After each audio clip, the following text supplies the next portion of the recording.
siguientes eliminatorias, tanto ellos como otros jugadores que se quedan. Bisa jadi sorotan Asia. Mantan pelatih Irak Jesus Casas blak-blakan bocorkan kelemahan Irak di bawah asuhan Graham Arnold untuk timnas Indonesia dan nekat sindir keras PSSI kenapa STY dipecat diganti Kluivert. Benarkah demikian? Temukan faktanya di sini.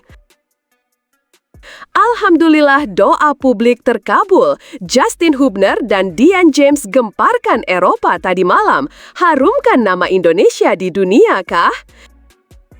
Nah ini baru super top Markotop. Kevin Dix lagi-lagi catatkan rekor gemilang di Jerman. Kira-kira apa ya? Yuk tonton video ini sampai selesai ya guys. Jangan lupa klik subscribe supaya dapatkan berita terbaru dari kami. Dilansir dari web Fiksi Garuda, dikabarkan bahwa sepak bola Asia Tenggara kembali dihebohkan oleh pernyataan kontroversial dari Jesus Casas, mantan pelatih timnas Irak. Casas secara terbuka membocorkan kelemahan-kelemahan krusial timnas Irak menjelang babak keempat kualifikasi Piala Dunia 2026 yang mempertemukan Irak dengan Indonesia. Pernyataan ini menjadi angin segar sekaligus harapan besar bagi timnas Indonesia yang akan menghadapi tim asal Asia Barat tersebut dalam pertandingan yang sangat menentukan. Jesus Casas mengungkapkan bahwa ia merasa sangat kecewa dengan keputusan Federasi Sepak Bola Irak yang memecatnya secara tiba-tiba dan menggantikannya dengan pelatih asal Australia, Graham Arnold. Keputusan ini dianggap sebagai sebuah pengkhianatan setelah semua kerja keras yang ia berikan untuk membangun timnas Irak. Kecewa itu pasti, karena saya sudah memberikan segalanya untuk timnas Irak. Tapi saya juga realistis. Kadang dunia sepak bola itu keras dan penuh politik, ujar Casas dalam wawancara eksklusifnya.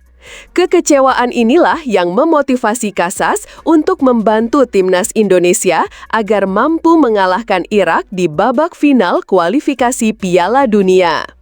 Dalam pengakuannya, Jesus Casas membocorkan sejumlah kelemahan timnas Irak yang selama ini ia amati secara mendalam. Ia menjelaskan bahwa struktur pertahanan Irak kerap goyah saat menghadapi tekanan tinggi, terutama serangan cepat dan kombinasi umpan pendek dari lini tengah lawan. Bek sayap timnas Irak sering terlambat melakukan covering, membuka peluang penetrasi yang berbahaya.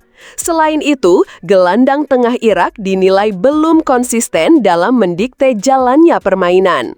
Mereka lebih banyak fokus bertahan sehingga kehilangan peran kreatif dalam transisi menyerang. Jika gelandang Indonesia mampu menguasai bola dengan cepat dan memainkan tempo tinggi, maka mereka dapat mengacaukan ritme permainan Irak, jelas Casas. Jesus Casas juga menyoroti masalah kebugaran fisik pemain Irak yang cenderung menurun di babak kedua pertandingan. Hal ini membuka peluang bagi tim lawan untuk memanfaatkan serangan balik cepat dan pressing agresif pada menit-menit akhir. Mentalitas pemain Irak yang rentan terhadap tekanan di stadion dengan atmosfer yang penuh dukungan tuan rumah juga menjadi salah satu faktor yang bisa dimanfaatkan oleh Indonesia. Mantan pelatih Irak ini turut memberikan sejumlah rekomendasi strategi yang bisa digunakan timnas Indonesia. Menekan pertahanan Irak sejak menit awal dengan tekanan tinggi, memanfaatkan kelemahan bek sayap melalui serangan sayap dan umpan silang, serta menjaga tempo permainan dengan passing cepat menjadi kunci yang ia sarankan. Selain itu, kesiapan fisik dan mental pemain Indonesia selama 90 menit penuh sangat penting untuk memanfaatkan turunnya performa lawan di paruh kedua pertandingan.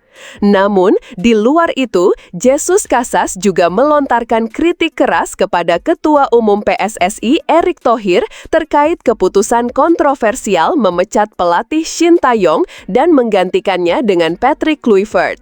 Menurut Casas, keputusan itu sangat merugikan Indonesia.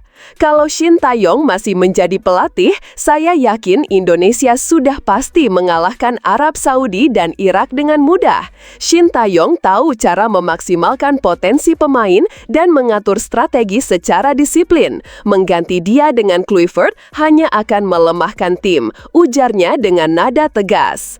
Pernyataan ini menambah panas suasana jelang pertandingan kualifikasi Piala Dunia 2026, mengingat Shin Tae-yong selama ini dianggap sebagai sosok yang membawa perkembangan positif bagi sepak bola Indonesia.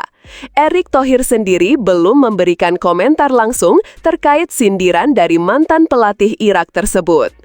Casas menilai Kluivert tidak layak memimpin timnas Indonesia dan bahkan menyindir strategi yang diterapkan pelatih asal Belanda itu tidak sesuai dengan karakter pemain Indonesia. Dalam wawancara eksklusif, Jesus Casas mengungkapkan bahwa semenjak kepindahan pelatih Shin Tae-yong digantikan Patrick Kluivert, performa fisik para pemain timnas Indonesia mengalami penurunan drastis. Sejak Shin Tae-yong pergi, kondisi fisik pemain menjadi hancur, latihan dan pola persiapan tidak lagi optimal. Ini jelas sangat merugikan, katanya tegas. Casas juga mengkritik keras penerapan strategi total football yang selama ini diasosiasikan dengan sepak bola Belanda dan kini menjadi gaya permainan timnas Indonesia di bawah Kluivert. Menurutnya, strategi tersebut tidak cocok diterapkan pada timnas Indonesia yang secara karakter dan kondisi fisik berbeda jauh dengan tim-tim Eropa. Total football memang identik dengan Belanda, tapi fakta sejarah menunjukkan bahwa Belanda sendiri tidak pernah sekalipun menjadi juara dunia menggunakan strategi itu. Jadi, apa gunanya kita mengikuti sesuatu yang belum terbukti sukses secara mutlak, ujar Casas dengan nada menyindir. Lebih jauh, Casas menilai strategi terbaik untuk timnas Indonesia saat ini adalah permainan kontra serangan ala Jose Mourinho. Menurutnya, dengan karakter pemain Indonesia yang cepat dan lincah, pendekatan defensif dengan serangan balik cepat jauh lebih efektif daripada skema penguasaan bola total yang melelahkan. Counter attack ala Mourinho memungkinkan pemain menjaga kebugaran dan memaksimalkan kecepatan mereka di lapangan. Itu strategi yang realistis dan cocok dengan kondisi tim sekarang, tambah Casas. Pernyataan Jesus Casas ini memunculkan berbagai reaksi dari kalangan pengamat sepak bola. Ada yang melihat langkah ini sebagai strategi cerdas dari seorang mantan pelatih yang ingin membuktikan kemampuannya sekaligus membalas federasi yang memecatnya. Namun, sebagian lainnya menganggap hal ini tidak sportif, bahkan mengarah pada pengkhianatan terhadap negara yang pernah dibelanya. Dengan bocoran dari Jesus Casas dan persiapan matang dari pelatih serta pemain, Indonesia memiliki peluang besar untuk mengejutkan Irak dan melangkah lebih jauh di babak final kualifikasi. Namun, keberhasilan tetap bergantung pada kesiapan mental, fisik, dan strategi yang diterapkan di lapangan. Kejadian ini menjadi bukti bahwa sepak bola tidak hanya soal teknik dan fisik, tapi juga dinamika politik dan psikologi yang kompleks. Indonesia kini memegang peluang emas untuk menulis sejarah baru berkat bocoran dari mantan pelatih tim lawan yang kecewa dan ingin membuktikan kemampuannya lewat tim Garuda. Tapi tunggu, benarkah kabar tersebut? Simak hasil penelusuran admin di akhir video ini ya guys. Als nieuwe naam, dat deden ze. Pemain timnas Indonesia Justin Hapner langsung melakoni laga debut bersama Fortuna Sittard di laga perdana Liga Belanda Eredivisie menjamu Go Ahead Eagles. Britijn. Di laga ini, Justin Hapner bermain sebagai bek tengah Fortuna Sittard. James.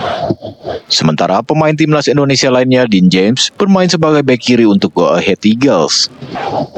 Kedua pemain timnas Indonesia tersebut mampu menunjukkan performa apik di laga tersebut. Tim tamu unggul lebih dulu melalui gol bunuh diri Adewoye. Smit het wel doet. Alleen dat hij het Fortuna menyamakan kedudukan jelang turun minum melalui Philip Britton. Di babak kedua, tuan rumah sempat berbalik unggul melalui Luka Tunjik. Val die voorzet van Aiko aan. Namun Go Ahead Eagles berhasil memaksakan hasil imbang di masa injury time melalui Gerrit Nober. Na prima corner ook. Laga berakhir dengan skor imbang 2-2. Komt er een einde aan een tumultueuze seizoensopener. Für die Fohlen in London. Pemain timnas Indonesia Kevin Dix dipercaya bermain sebagai starter saat Borussia Mönchengladbach menghadapi tuan rumah Brentford. Wie hier Honorar für Di babak pertama, Kevin Dix dan kolega unggul lebih dulu di menit 30 melalui Gran Ramos. Führung nach 30. Di babak kedua, Brentford sempat berbalik unggul melalui 2 gol beruntun Fabio Carvalho di menit 69 dan Michael Damsgaard 1 menit berselang. Cavallo nach Peter. Nicolas will eröffnen, übersieht aber Damsgaard und der macht dann in der 70. Tim tamu berhasil memaksakan hasil imbang melalui Honorat di menit 86. Laga berakhir dengan skor imbang 2-2. Klub promosi Liga Italia Serie A Sassuolo dikabarkan berhasil menikung klub Serie A lainnya Torino untuk mendapatkan tanda tangan kapten timnas Indonesia Jaijes dari Venezia. Sassuolo dan Venezia dikabarkan menyepakati transfer Jaijes dengan mahar 8 juta euro atau hampir 152 miliar rupiah. Jaijes saat ini tengah berada di Sassuolo untuk melakukan tes medis dan merampungkan transfer. Sassuolo memberikan kenaikan gaji kepada Jaijes menjadi 1 juta euro atau sekitar 20,8 miliar rupiah per tahun. Sebelumnya, Torino sempat menjadi yang terdepan mendapatkan Jaijes usai menawarkan gaji 1 juta euro per tahun. Bila Jaijes banjir peminat, lain halnya dengan gelandang timnas Indonesia Tom Haye. Mantan pemain Almer City itu kabarnya harus memperpanjang masa menganggurnya usai ditolak Nak Breda. Sebelumnya, nama Haye sempat dikaitkan dengan klub Liga Utama Belanda tersebut dalam beberapa minggu terakhir.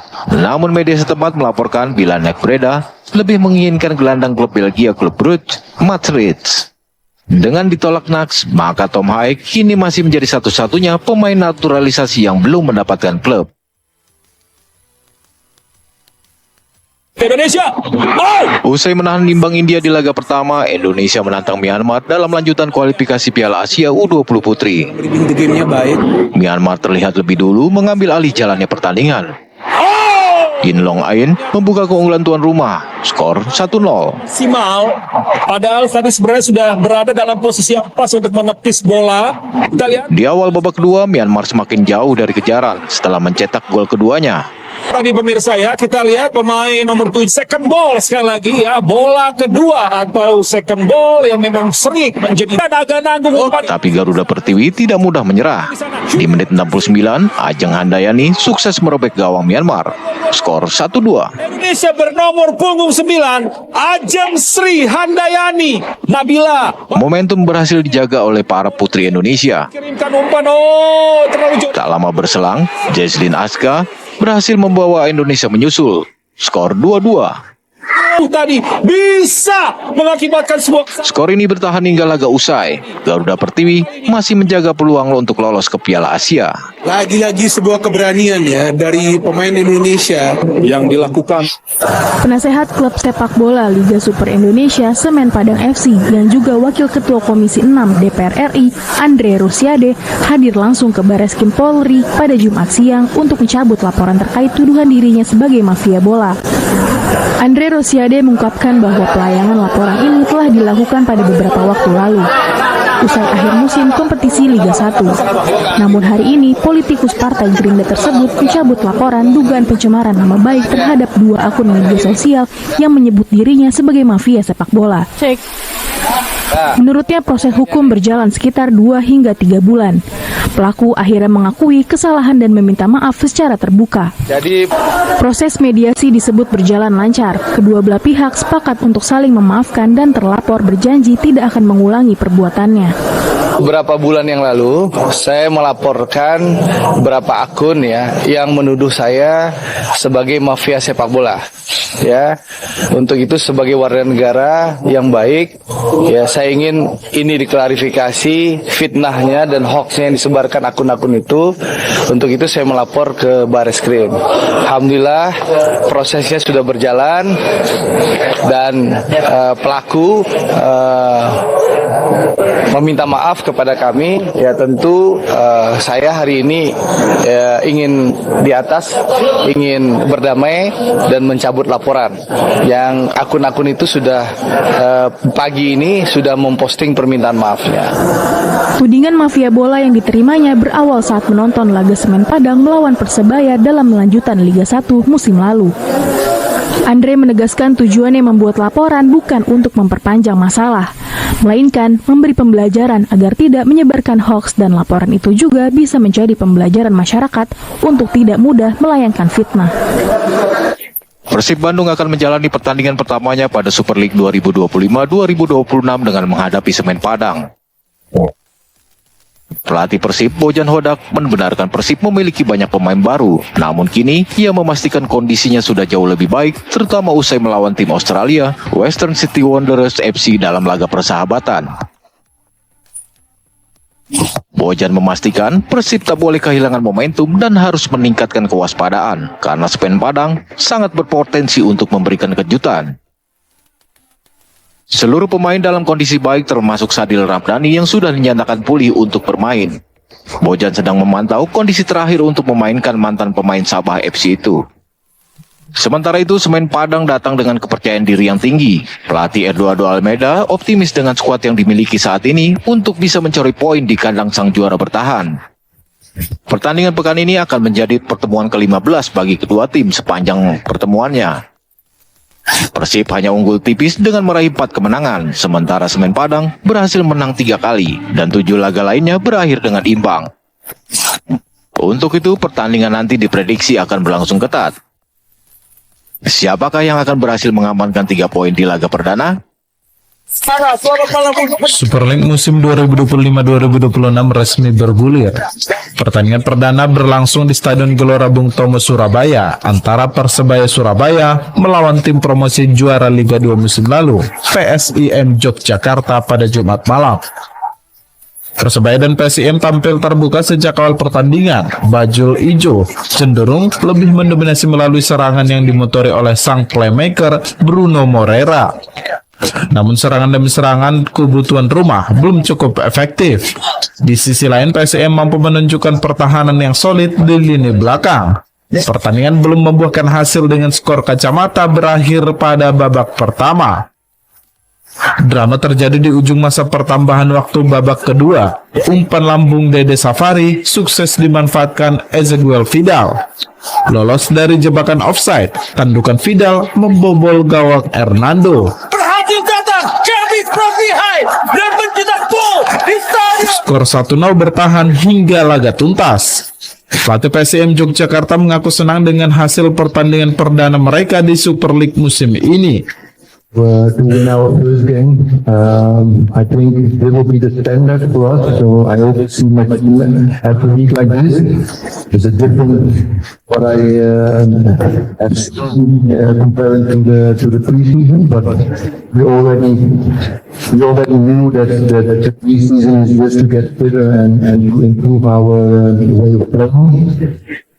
Yeah, I think the game we defended well. There were both guys with it, and we were fortunate that we made one of the last chances we got, that we drew Vidal that we scored. So obviously we're very happy. Sementara pelatih Persebaya Surabaya, Eduardo Perez, mengatakan jika timnya mencetak gol di babak pertama, maka dipastikan pertandingan akan berubah. Perez mengaku kecewa dengan hasil laga perdana ini.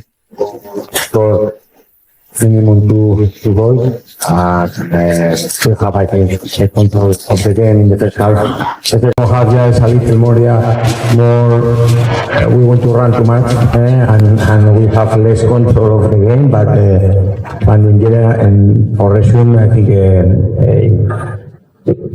if we score in the first half, it's totally different the game, no? So, for one side, of course, I am very, very disappointed for the result, but for another side, the imagine that I see in the first half is the imagine that we need to try to continue. Yeah? Persebaya Surabaya selanjutnya akan bertandang ke Tangerang melawan Persita pada 16 Agustus mendatang. Sementara PSIM Yogyakarta selanjutnya akan melakukan partai kandang melawan Arema. Pertandingan perdana lainnya, Borneo FC Samarinda melawan Bayangkara Presisi Lampung FC. Bertanding pada Jumat sore di Stadion Segiri Samarinda, Kalimantan Timur. Borneo tampil mendominasi di awal pertandingan.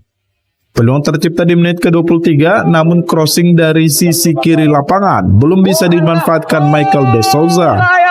Berselang 7 menit, tim tamu mencoba memberikan ancaman.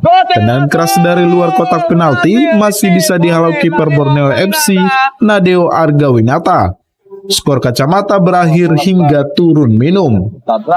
Memasuki babak kedua, laga semakin sengit. Tuan rumah akhirnya berhasil memecah kebuntuan pada menit ke-66.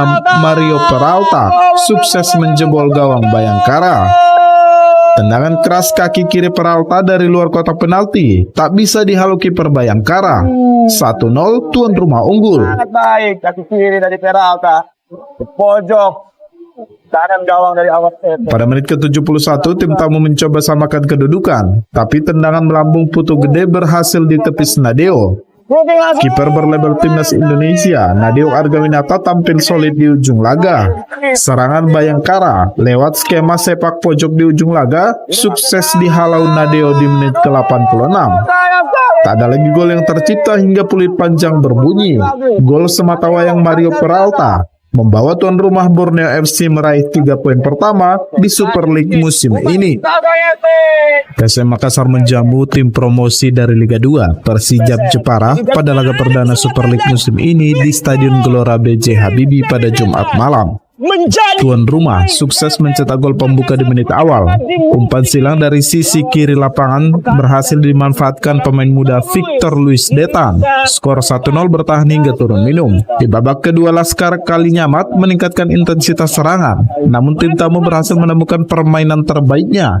Alhasil serangan kini berbalik dikuasai Persijap. Kiper PSM Makassar Reza Arya masih cukup solid hingga di ujung laga. Drama terjadi di ujung masa pertambahan waktu babak kedua. Umpan lambung ke dalam kotak penalti tuan rumah berhasil dimanfaatkan Carlos Franca. Reza Arya tak bisa menghalau bola tendangan Franca. Skor berubah menjadi imbang 1-1. Pelatih PSM Makassar Bernardo Tavares mengaku timnya frustasi lantaran gagal meraih 3 poin di kandang usai ditahan imbang Persijap Jepara pada menit akhir. Meski demikian, ia bersama timnya menerima atas hasil pertandingan ini. Because we considered the goal that give a draw on the last moment of the game. The was it give 97 and we considered the goal 98 or 99.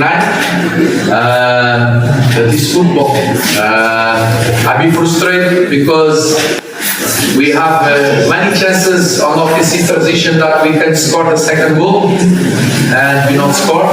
We have some offensive corners that we don't have nobody tall on the box and we try to put the ball there, and the target and the instruction from the bench was keep the ball. Sementara itu, pelatih Persijap asal Portugal Mario Lemos mengaku meski menang, tapi permainan anak asuhnya belum yang terbaik. Ia berjanji akan beradaptasi dengan timnya di pertandingan selanjutnya di Super League musim ini.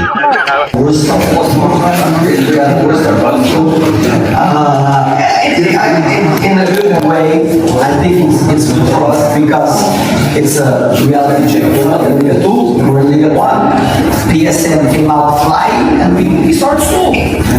Hasil ini membuat PSM Makassar berada di peringkat ketiga klasemen sementara Super League, sedangkan Persijap di posisi keempat. Selanjutnya PSM akan bertandang ke markas Bayangkara, sementara Persijap akan menjamu juara Liga 1 musim lalu, Persib Bandung pada 16 Agustus mendatang. Bursa transfer musim panas masih berlanjut. Arema FC kini menambah pemain asing barunya untuk mengisi posisi lini belakang Singoedan. Halo, nama saya Blake. Mateus Blake, pemain asal Brazil ini akan memperkuat barisan pertahanan Singoedan. Perekrutan pemain berusia 25 tahun itu dinilai sebagai langkah strategis untuk mengatasi kelemahan Arema FC di musim lalu. Manajemen Arema mengatakan Blade dikenal sebagai pemain serba bisa dengan kemampuan bermain di dua posisi penting, yaitu bek tengah dan gelandang bertahan. Blade memiliki rekam jejak dari Serie B Brasil, kompetisi yang dikenal keras dan kompetitif. Postur fisik yang mumpuni, kemampuan duel udara, serta visi bermain yang matang menjadikan kandidat kuat sebagai pemimpin di lini pertahanan Arema FC musim ini. Kedatangan Blade diharapkan bisa membawa Arema meraih hasil lebih positif lagi di setiap pertandingan Super League musim 2025-2026. Kabinet Politik Keamanan Israel menyetujui rencana penguasaan kota Gaza Palestina pada Jumat dini hari, beberapa jam setelah Perdana Menteri Israel Benjamin Netanyahu menyatakan Israel berniat mengambil alih kendali militer atas seluruh jalur Gaza, meskipun kritik dari dalam dan luar negeri semakin intensif. Kota Gaza yang terletak di utara jalur Gaza adalah kota terbesar di wilayah kantong Palestina itu. Dalam unggahan di media sosial X, kantor PM Netanyahu menyatakan sebagian besar anggota kabinet Israel meyakini bahwa rencana alternatif yang diajukan dalam kabinet tidak akan mencapai kekalahan pejuang Palestina Hamas maupun pemulangan para sandera. Rapat Kabinet Keamanan Israel telah mengesahkan dengan suara mayoritas 5 prinsip untuk mengakhiri perang yang meliputi pelucutan senjata pejuang Palestina Hamas, pemulangan semua sandera hidup maupun mati, demilitarisasi jalur Gaza, mempertahankan kendali keamanan Israel atas jalur Gaza, dan membentuk pemerintahan sipil alternatif yang bukan milik Hamas maupun otoritas Palestina. Tank-tank Israel ditempatkan di area dekat perbatasan Gaza hari ini ketika Kabinet Politik Keamanan Israel menyetujui rencana untuk menguasai Gaza. Meskipun Perdana Menteri Israel Netanyahu kemarin mengatakan bahwa Israel bermaksud mengambil alih kendali militer atas seluruh jalur Gaza, rencana yang disetujui pada hari ini berfokus secara khusus pada kota Gaza, kota terbesar di jalur Gaza Utara. Politik Israel bentrok dengan warga Israel yang berunjuk rasa di Tel Aviv untuk menuntut pembebasan segera warga Israel yang ditawan oleh pejuang Palestina Hamas di Gaza dan meminta diakhirinya perang di Gaza.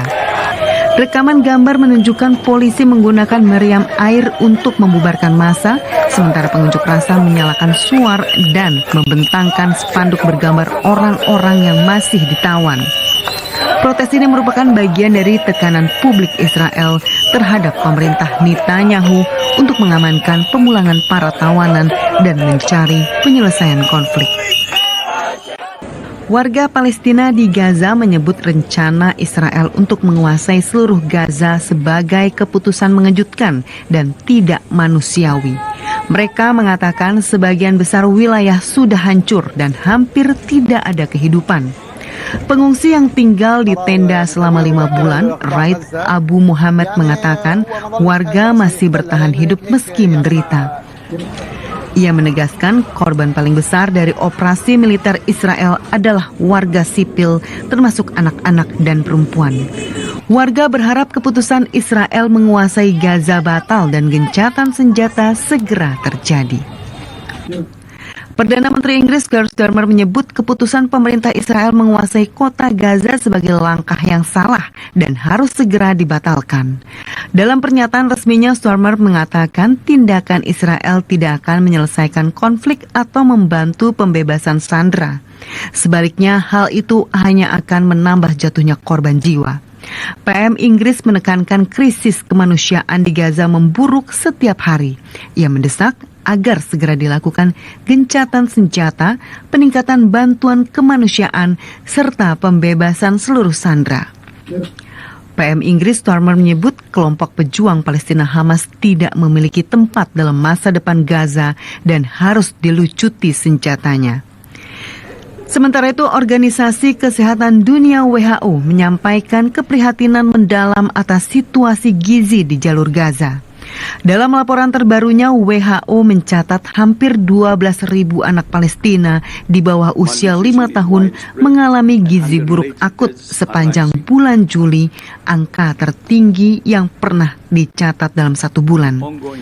Direktur Jenderal WHO Tedros Adhanom Ghebreyesus menyatakan sejak awal tahun sedikitnya 99 warga Palestina meninggal dunia akibat kelaparan, termasuk 29 anak balita.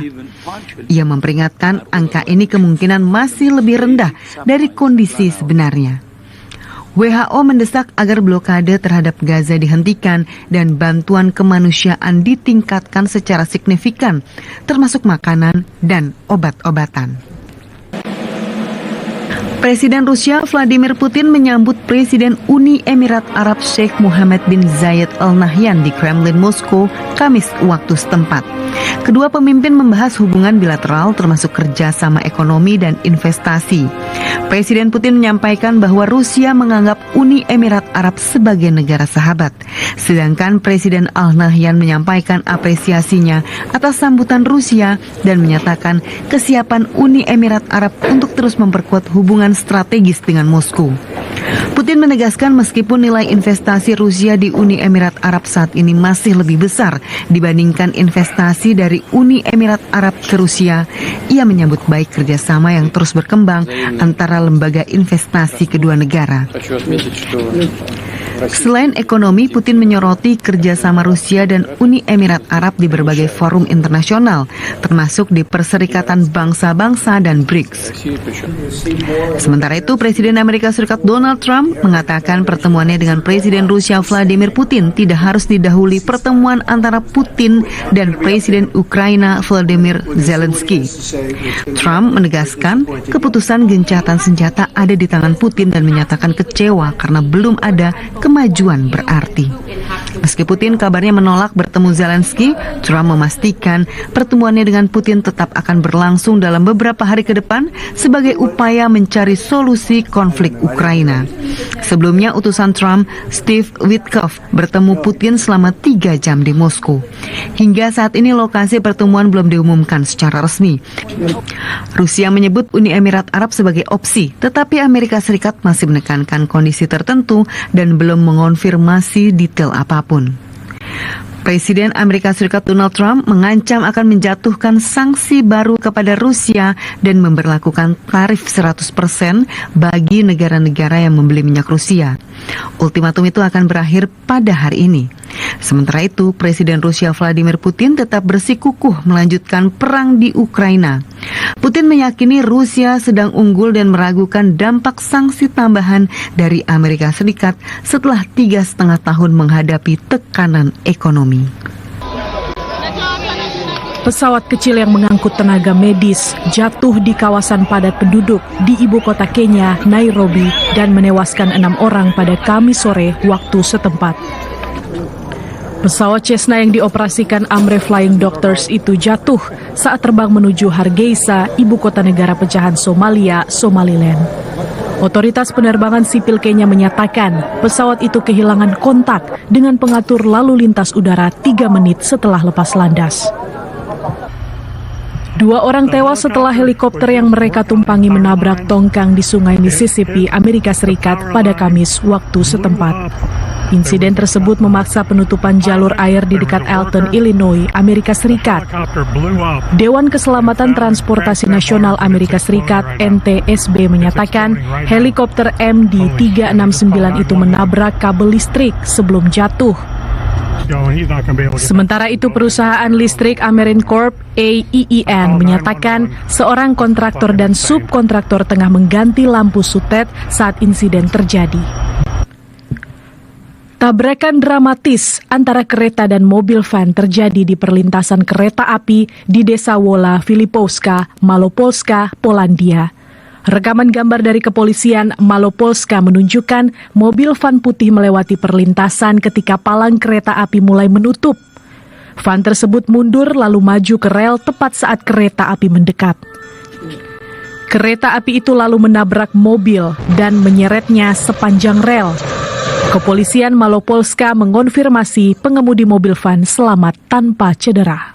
Setelah ditelusuri oleh admin, berita pertama tadi hanya karangan ya guys. Tujuannya untuk edukasi penonton, karena mulai marak berita karangan yang menyebar di YouTube. Penulis juga sudah memperingatkan agar hati-hati sebelum menyebarkan video ke khalayak luas.